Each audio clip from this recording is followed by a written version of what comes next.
Yesterday, the governor directed schools to plan for possible closures, but he hasn't mandated it yet. Of course, soon after that, Seattle Public Schools did announce it was closing for 2 weeks at least, and many other local school districts followed suit.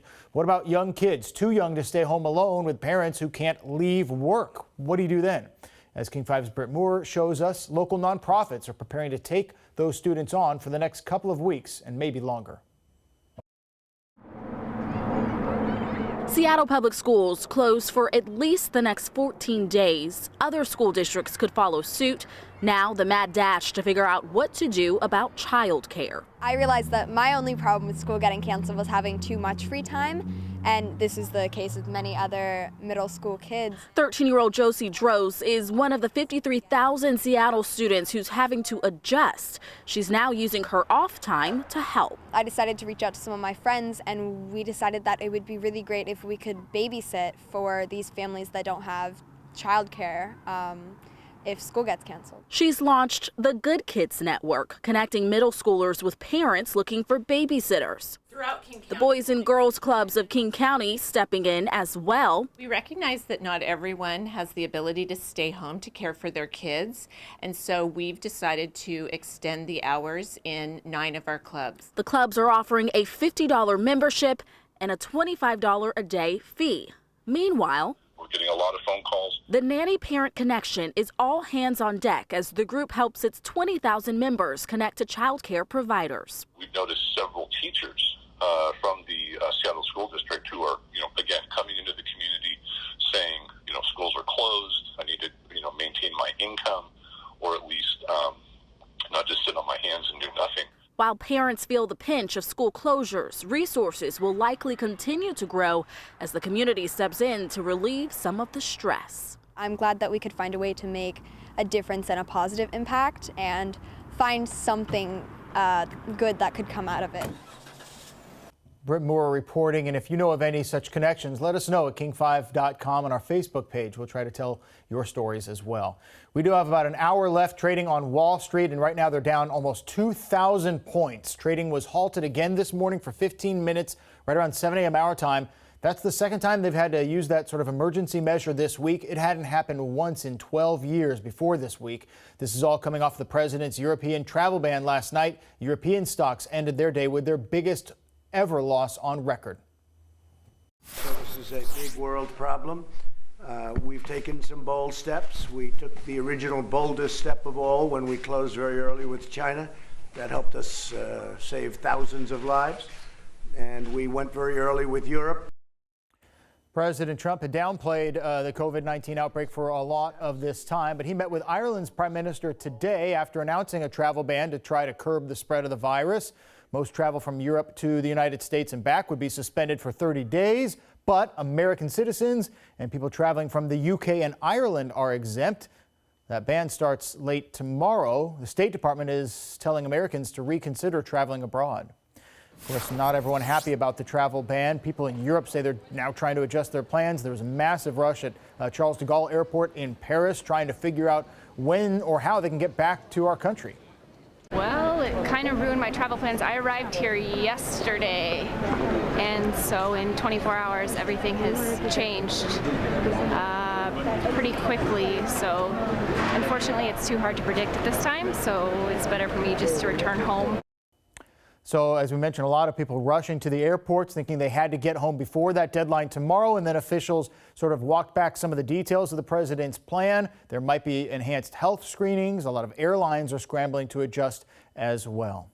12:04, giving you a live look at SeaTac Airport, and look, there just aren't many cars there, and there haven't been for the last couple of days. We are expecting even more of a slowdown because several flights, of course, come from Europe to SeaTac and go every day as well. Princess Cruises has canceled all sailings for 2 months. 2 of its ships were hit hard by the coronavirus outbreak. Our Callie Greenberg at the Seattle waterfront with the latest.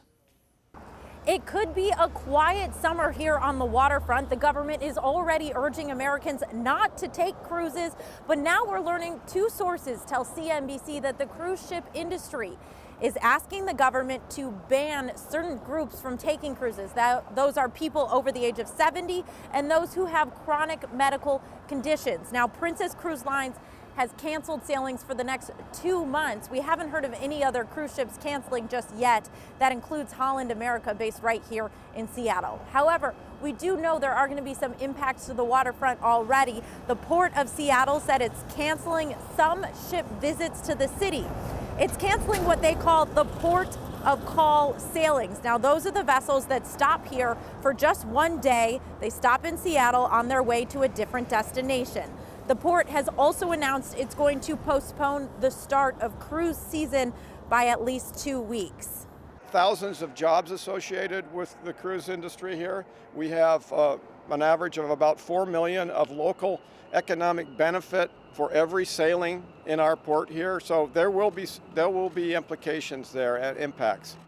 So that is $4 million per cruise ship that docks here with those visitors venturing into the city. In fact, just yesterday we spoke to a business in Belltown, a restaurant that decided to close partially because there are just too many unknowns when it comes to tourism and the cruise ship season going into the summer. Now, the cruise industry says it is also preparing for what they say may still be a lower demand even after this outbreak is contained.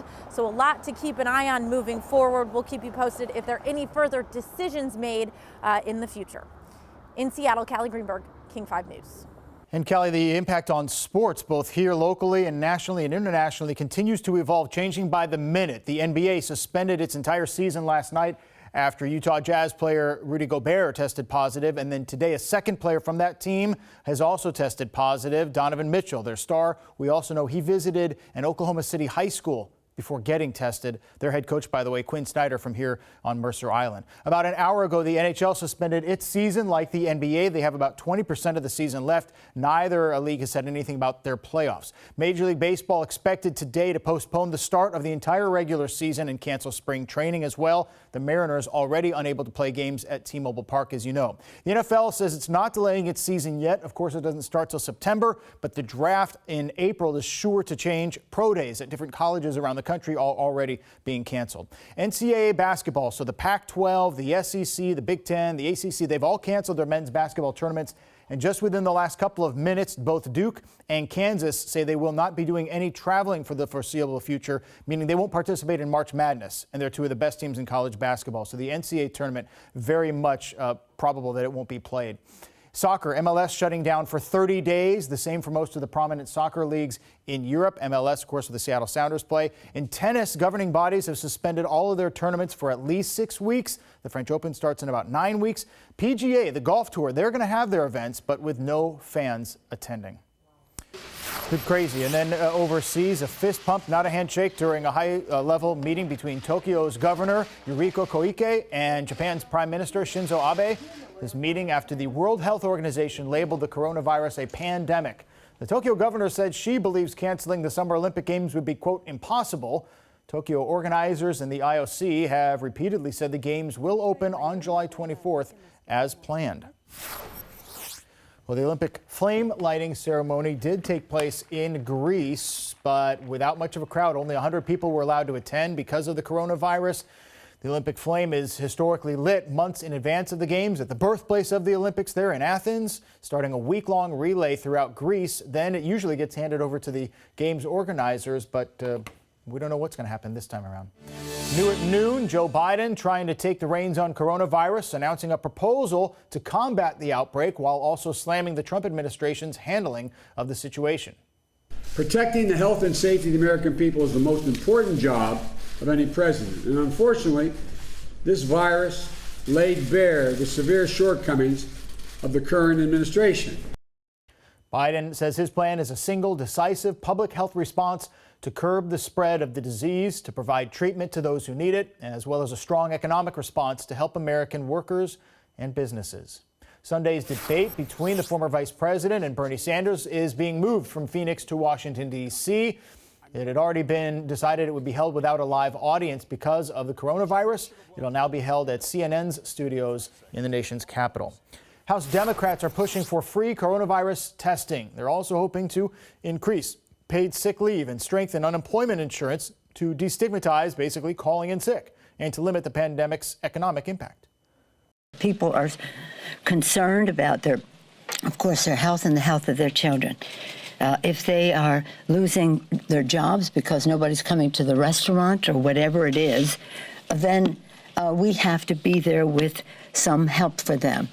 The legislation is slated for a vote in the House today. It would provide sick leave for workers who contract the virus and those caring for people who are sick. For most people, of course, the virus causes only mild symptoms. Health officials say the vast majority of people will recover if they get it within about 2 weeks.